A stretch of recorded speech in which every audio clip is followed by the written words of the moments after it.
What's going on, everybody? I hope you're enjoying your week so far and you're getting ready for a very exciting first official week of the new year.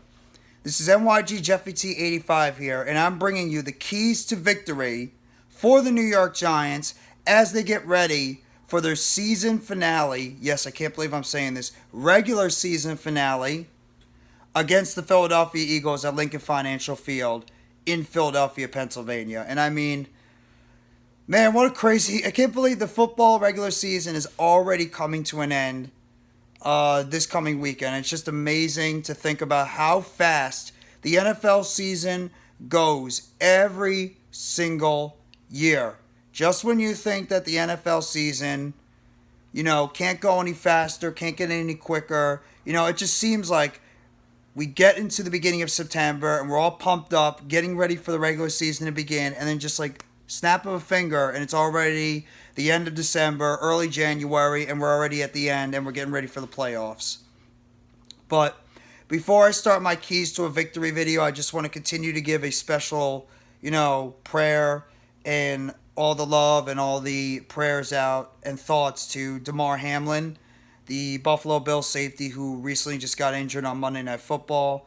He had went into cardiac arrest, and just continue on to wish the best. Just got some incredibly positive news about Damar Hamlin, is that he seems to be on the road to a recovery. He's still critically ill at the moment, but he did open up his eyes. Was able to grip the hands of his loved ones while being in the hospital, and just an incredibly amazing thing to hear that Damar Hamlin looks to be on the positive road to recovery, which is the absolute best news you want to hear.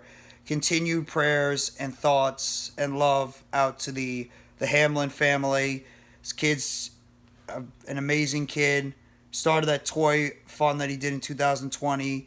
He's up over $7 million, $8 million now. I went out there and I just want to, give the love and the share to him. So continued love and support, and all continued best wishes for Damar Hamlin and his family. So I just wanted to say this at the beginning of the video, just to talk about Damar Hamlin and just the continued recovery and love for him going forward and his family, and of course the Buffalo Bills organization. But in terms of the New York Giants, and it's just crazy, like I mentioned earlier in the video, that the Giants season, and what a season it's been.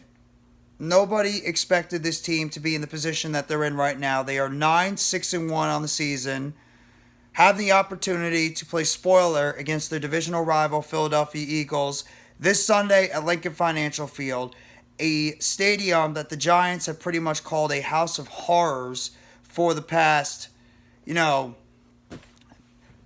years or so. The Giants have not won a game at Lincoln Financial Field since 2013.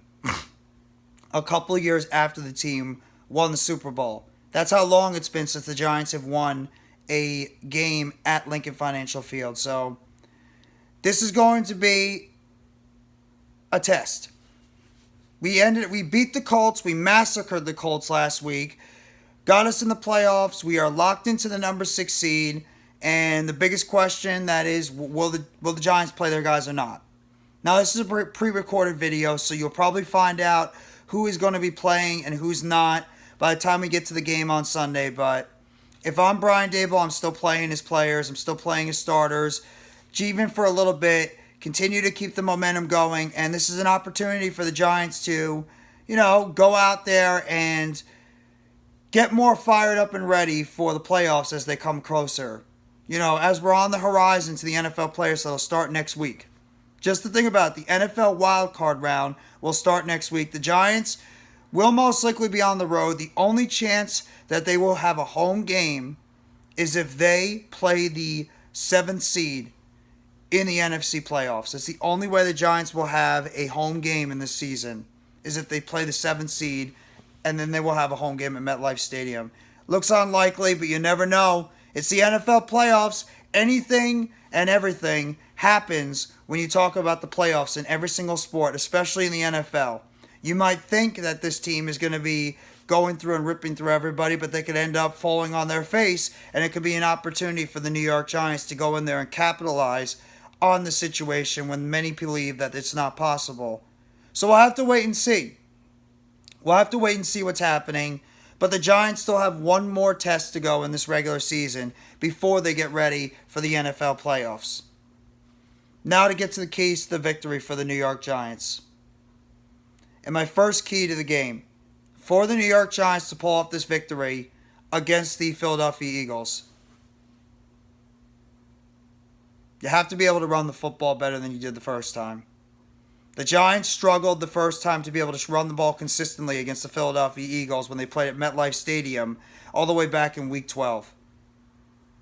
So the Giants have got to do a better job running the football against the Week 14. They have got to do a better job against the Philadelphia Eagles running the ball more consistently. The run game for the most part has been, up and down recently. It's been solid at moments, but at the same time, the run game has also been a little bit erratic at times too. The last game against the Indianapolis Colts, Saquon Barkley ran for about 58 yards, Matt Breida ran for 61, and Daniel Jones ran for 90 yards. Now, most of the time, you don't want to see your quarterback going out there and leading the team in rushing because you don't want him to go out there and take those massive hits to the gut, be able to take those massive hits in the middle of the field. Even though Daniel Jones is a bigger quarterback at 6'5", over 230 pounds, he could be able to take that hit, the continued hits all the time on the football field, but you don't want to put your quarterback in a position where he's going to continue to take those massive hits on the football field because eventually it's going to wear on his body as we can continue to get into the regular season. At the end of the regular season, we go into the playoffs. So ideally, you want to see Saquon Barkley be able to go out there if he plays. Because Barkley's been nursing a couple of injuries. Of course, the shoulder injury, he's had an ankle injury. He's been nursing a couple of injuries towards the end of the season. But at the same time, who isn't nursing an injury at the end of the NFL season? Everybody seems to be banged up. Everybody seems to be hurting in some way. Everybody seems to have little nagging injuries, banged up, etc. So the Giants have got to try to get Saquon Barkley going if he's going to play in this game and try to get him some open lanes, whether it's through up the middle, towards the outside of him, bouncing to the outside and getting some of those big runs. Whatever it is, the Giants have got to get Saquon Barkley going in the running game. It is paramount to get this offense going in the right direction.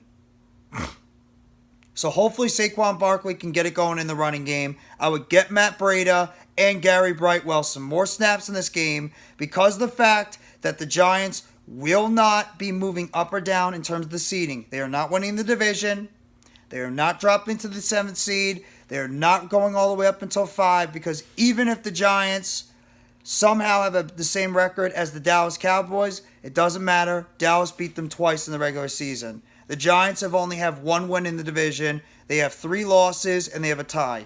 Philadelphia is the last game of the season, so the Giants aren't going to be going anywhere in terms of positioning. They're stuck at that number 6 seed.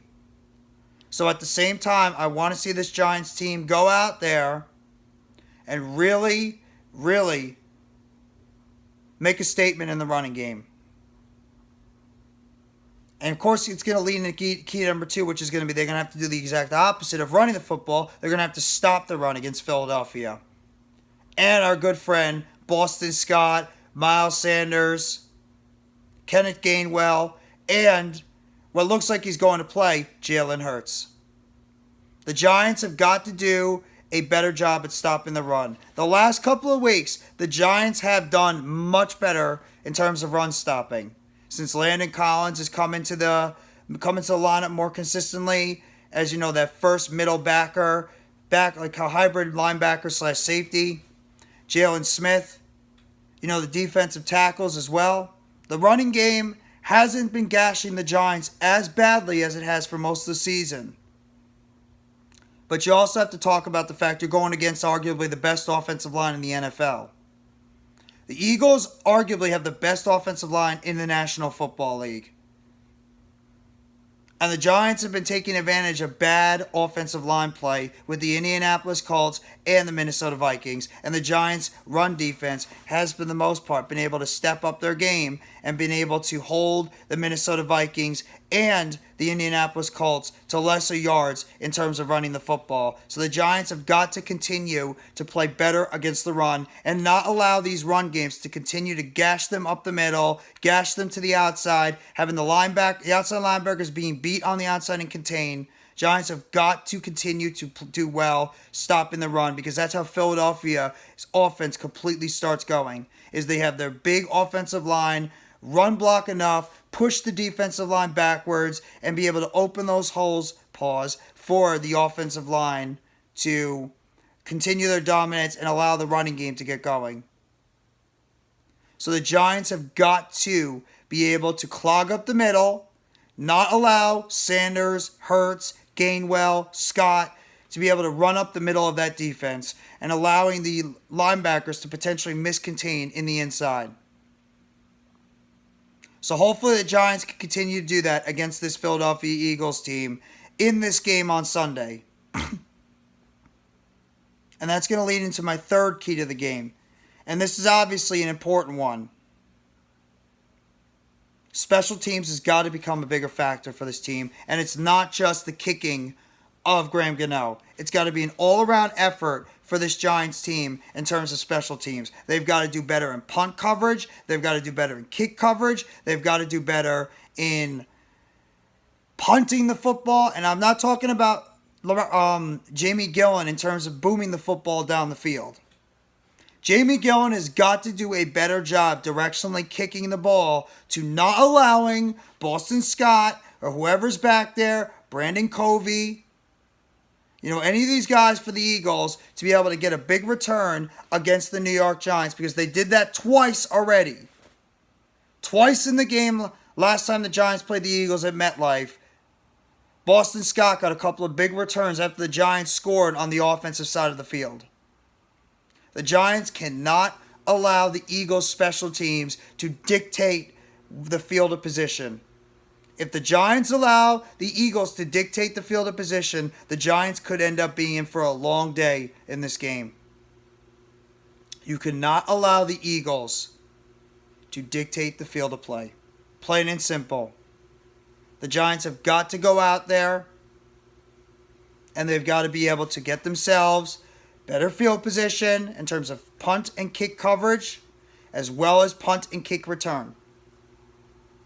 And I believe Jamie Gillen is going to become a bigger factor in this game than many believe, because his directional kicking is going to be a factor in this game. He has got to be able to punt the football and knock it out of bounds, not let it go out of bounds where we're going to give the Giants a 40-yard penalty.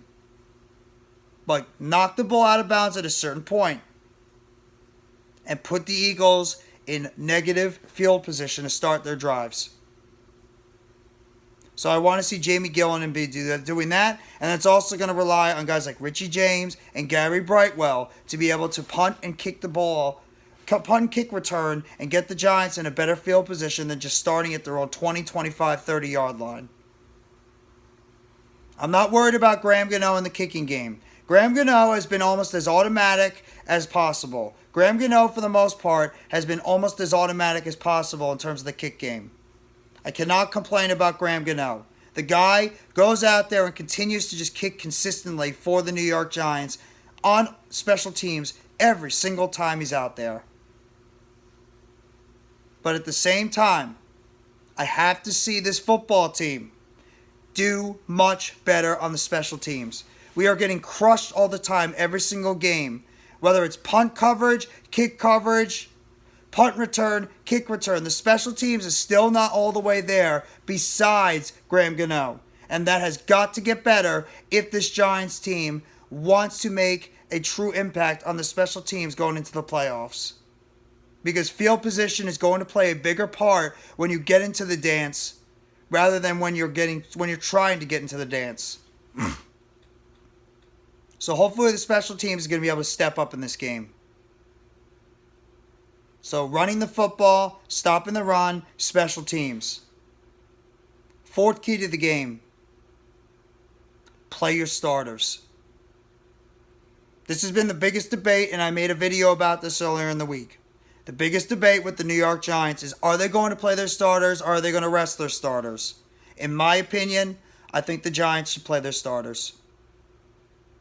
Anybody that is not really banged up, like an Azeez Ojulari, a Leonard Williams, a Dory Jackson, a Xavier McKinney, if you are able to get on the football field and play, get out there on the football field and even play a half.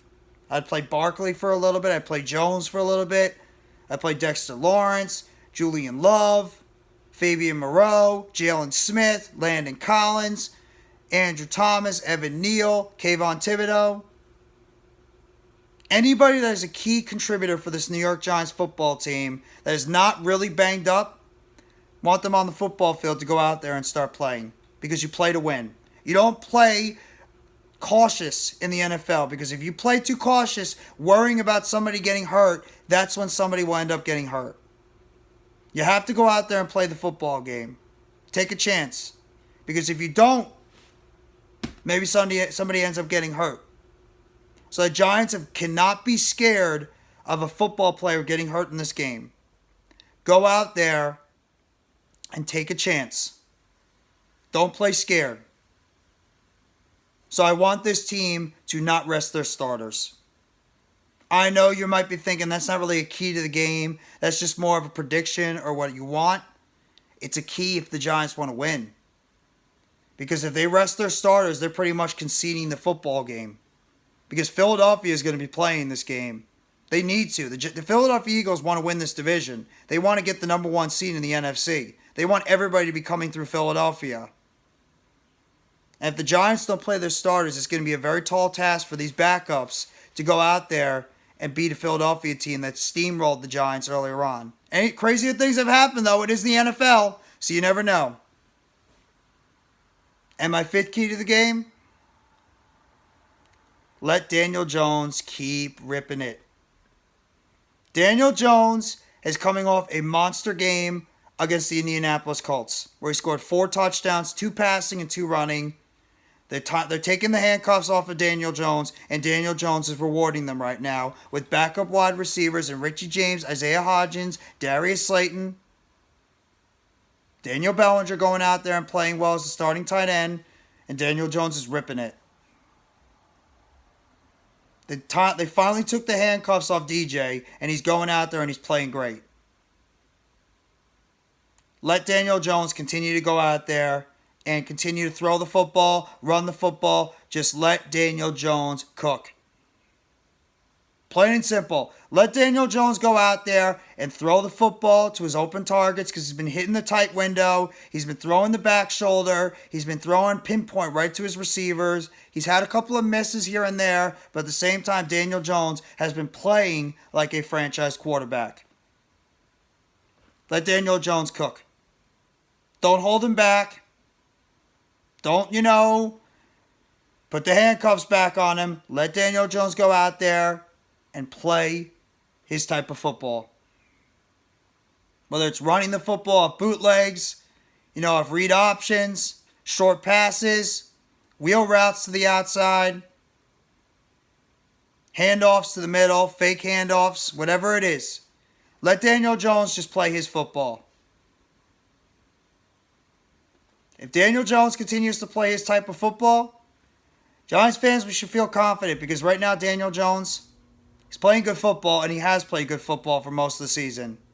I know the numbers are low in his passing, but at the same time, Daniel Jones has played very good football for most of the season. And credit to Brian Daboll and Mike Kafka for the job they have done in making Daniel Jones look like a very good quarterback. And kudos to Daniel Jones himself for his constant improvement in this offense for the New York Giants going into this season. Let Daniel Jones throw the football down the field. Let him take shots. Let him target his wide receivers in the open field. Let him run the football when it's there. Daniel Jones is a very good dual threat quarterback, throwing the football and running the football. Take advantage of his skill sets and don't slow him down. Let him go out there and do what Daniel Jones does. So my keys to the victory, really quickly again, running the football for the New York Giants, essential to get this offense going.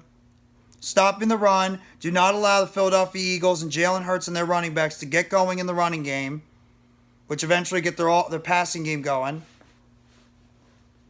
Special teams, not named Graham Gano, has got to assert themselves in the field position game for the New York Giants and not allow the Philadelphia Eagles to get control of the field position.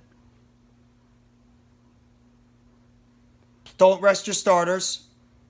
Let the New York Giants players that are not severely banged up get out there and play some time and go out there and play 100% and not be worried about injuries, because if you worry about injuries, it's going to hurt this team.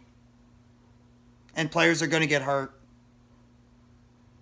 And number 5, let Daniel Jones just do Daniel Jones-like things. Let him go out there and throw the football. Let him go out there and run the football. Don't put the handcuffs back on him. Let Daniel Jones do what he needs to do. We're at the final game in the NFL season. The Giants are locked into the number 6 seed. They're not going up. They're not going down. A lot of people have brought up the correlation to the 2007 team. And while I understand that, it's not the same team. They're different teams. Different quarterback. Different players. Some of the players in the past Giants team before that made the playoffs previously. Remember, the Giants in that with that team for the most part did make the playoffs. They just didn't go as far as they did in 2007, but they did have playoff experience. This Giants team does not have a lot of playoff experience in terms of players on this team. They don't. But the Giants need to go out there, not be afraid of injuries, not be afraid of the moment, and continue to go out there and play their brand of football. The coaching is what gives this team the major advantage because of Brian Daboll, Mike Kafka, and Wink Martindale, and the assistant coaches. This Giants team is an enigma right now. Nobody knows how they're going to perform on a week-in and week-out basis. And the Giants have an opportunity to spoil the Eagles' party by going into Lincoln Financial Field and knocking the Eagles off. So the Giants, they have an open opportunity right here to continue to play good football. Don't let it slip. But if I had to give my final score on this one, I do think that some of these starters will only play about a half, and they'll sit them down in the second half. And I believe because of the urgency for the Eagles, I do believe the Eagles will win this football game, but it will be a lot closer than people think. I think the Eagles will win this game 28-24. And the Giants will finish their regular season at 9-7-1. So that is your keys to victory for the New York Giants as they get ready to face the Philadelphia Eagles. Week 18, the last week of the regular season, before the Giants get ready for the playoffs. So if you like this video, hit the like button below. Sub up if you haven't already to NYGJeffyT85 for more breaking news, updates, chatter, and keys to victory for the New York Giants. Turn on the bell for notifications on the next video or short they'll be dropping on the channel surrounding the New York Giants. And let me know in the comment section if you agree or disagree with the keys to victory in the video, and what are your keys to a victory for the New York Giants heading to this game against the Philadelphia Eagles, Week 18 season finale for the Giants. Thank you very much, everybody. Have a great rest of your week. Have a great weekend. And let's go, New York Football Giants. Let's shock the world. Let's continue to play great football. Let's go out there and handle our business against our NFC East rivals. And while I didn't think the Giants will win this game, I really hope I am 1,000% wrong and we go out there and we make another statement against the Philadelphia Eagles, a team we all dislike if we're Giants fans. We dislike this team. We want to see them beat them. Let's go, New York Football Giants. And as always, to close out, Together Blue, everyone.